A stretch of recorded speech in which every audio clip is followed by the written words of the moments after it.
Listening to the language is the best way to memorize vocabulary and memorize and understand sentence structure. And I'm saying that based on experience. I've learned English, Italian, and some Arabic. I know reading helps, but what makes you fluent is listening, especially listening through repetition. Repetition is the key when it comes to mastering a language. So I'm going to start a new video series where I share some basic, mostly basic and beginner, sentences or patterns, and I repeat them, and so that you can listen to them over and over again, and you grasp the pattern and use it whenever you need. You can just replace words, but you know the pattern. You've memorized the pattern. Okay, so let's get started.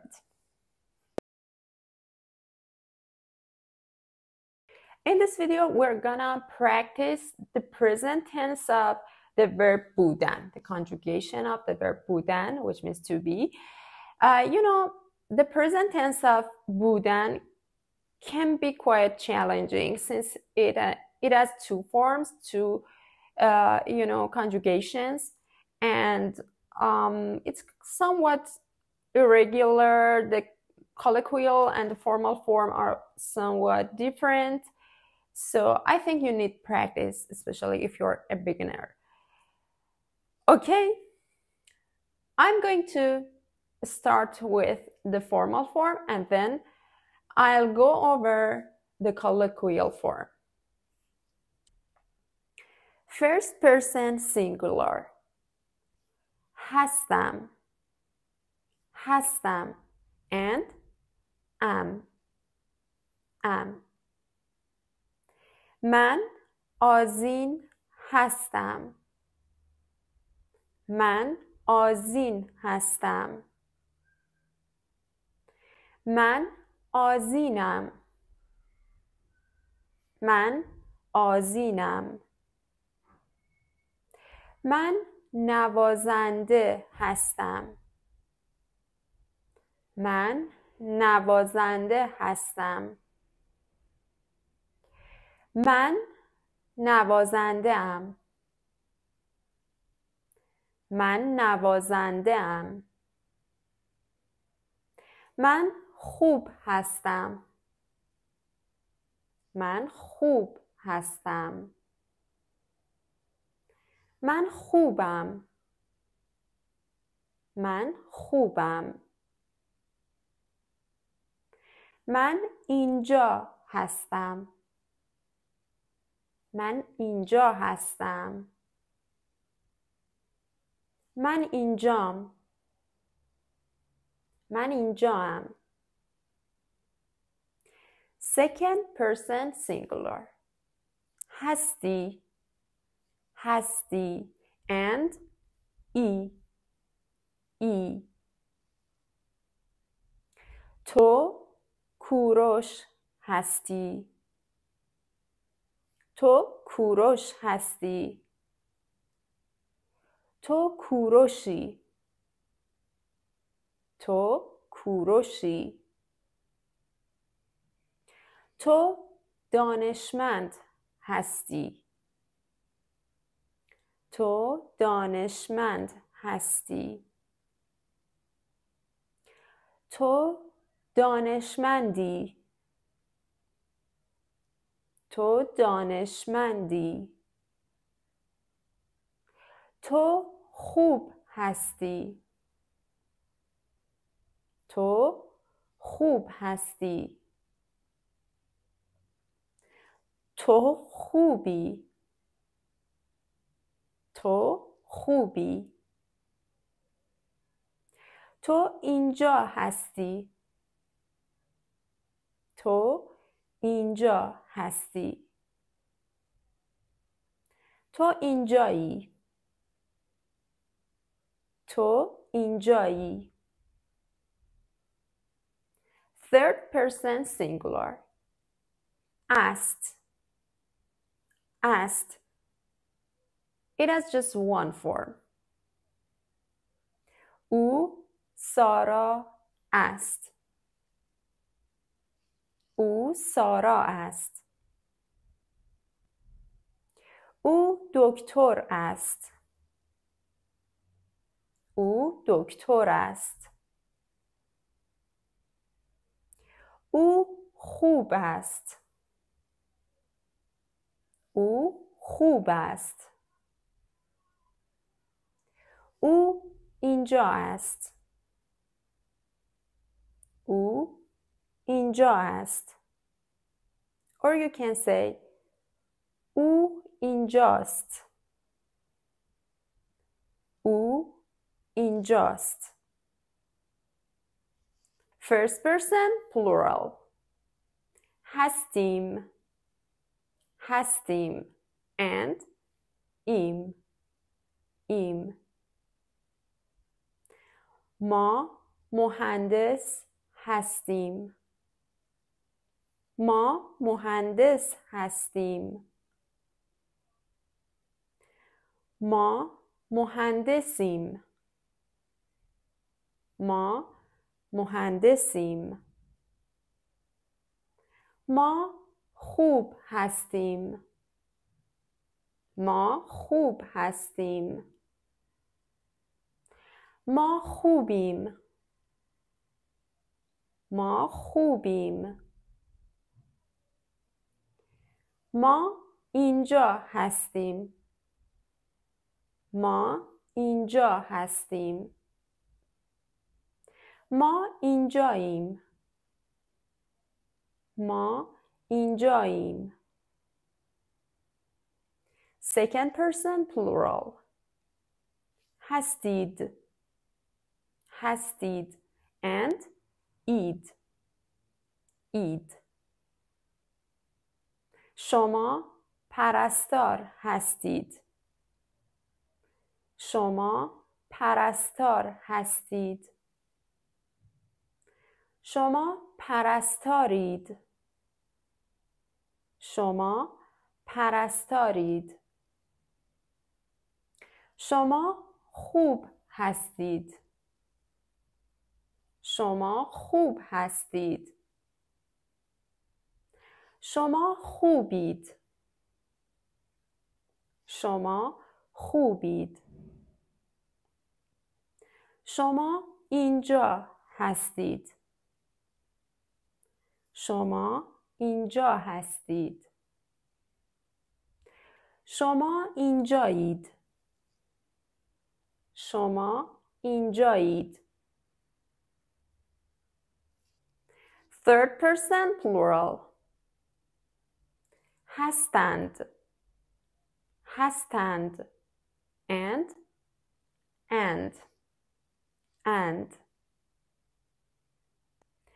آنها ورزشکار هستند. آنها ورزشکار هستند. آنها ورزشکارند. آنها ورزشکارند. آنها خوب هستند. آنها خوب هستند. آنها خوبند. آنها خوبند. آنها اینجا هستند. آنها اینجا هستند. آنها اینجااند. آنها اینجااند. Okay, it was the formal conjugation of the present tense of the verb بودن. Now let's see the colloquial conjugation.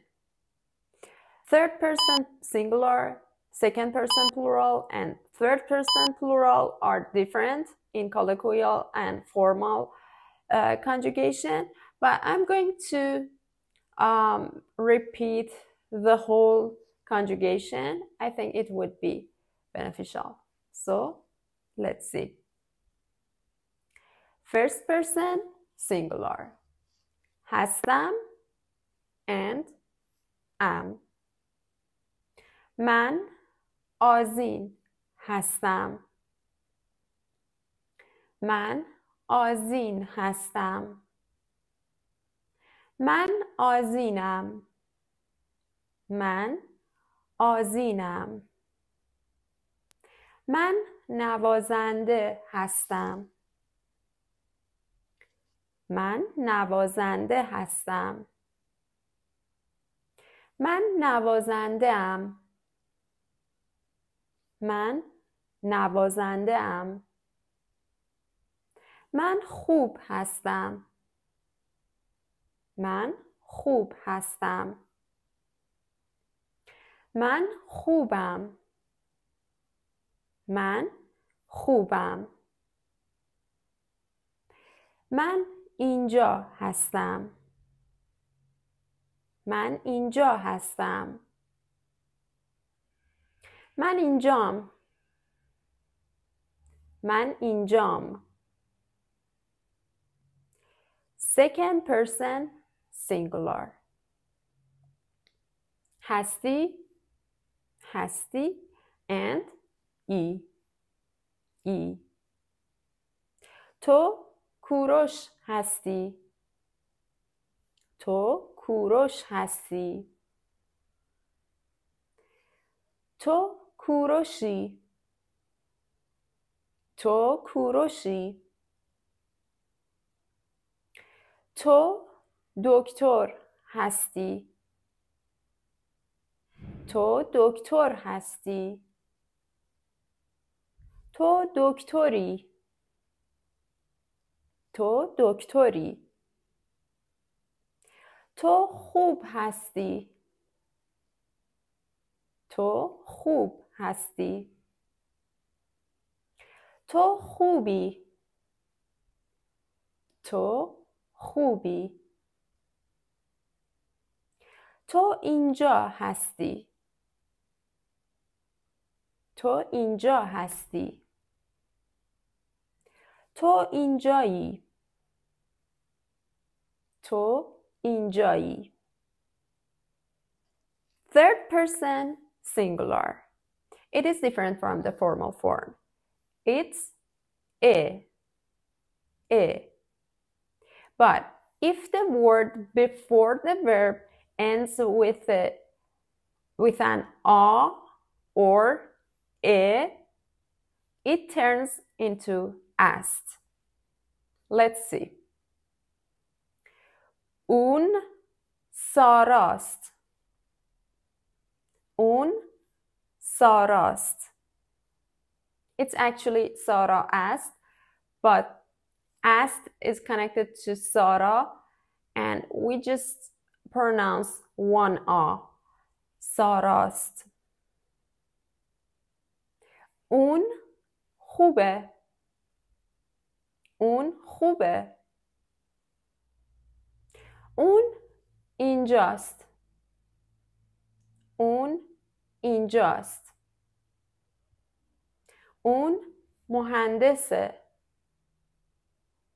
اون مهندسه. اون تو خونه است. اون تو خونه است. As you see, خونه ends with a. The a at the end of خونه turns into a. خونه است. And we use است instead of a. اون تو خونه است. Another example, because I can imagine it can be challenging and confusing. پروانه means butterfly. پروانه. I'm going to say it is a butterfly. این پروانه است. As you see, پروانه turns into پروانه. این پروانه است. If we say این پروانه است, it would be formal. It doesn't sound colloquial. So, این پروانه است. First person plural. هستیم. هستیم. And ایم. ایم. ما دانشمند هستیم. ما دانشمند هستیم. ما دانشمندیم. ما دانشمندیم. ما خوب هستیم. ما خوب هستیم. ما خوبیم. ما خوبیم. ما اینجا هستیم. ما اینجا هستیم. ما اینجاییم. ما اینجاییم. Second person plural. It is different from the formal form. هستین. هستین. And این. این. شما ورزشکار هستین. شما ورزشکار هستین. شما ورزشکارین. شما ورزشکارین. شما خوب هستین. شما خوب هستین. شما خوبین. شما خوبین. شما اینجا هستین. شما اینجا هستین. شما اینجایین. شما اینجایین. Third person plural. It is also different. هستن. هستن and an. اونا پرستار هستن. اونا پرستار هستن. اونا پرستارن. اونا پرستارن. اونا خوب هستن. اونا خوب هستن. اونا خوبن. اونا خوبن. اونا اینجا هستن. اونا اینجا هستن. اونا اینجان. اونا اینجان. Okay, this was today's video. I hope this helps, and I can imagine that it helps, but please make me sure by writing for me in the comment section. And oh, I offer, private Persian language classes. If you need them, just email me. Thank you so much, and bye.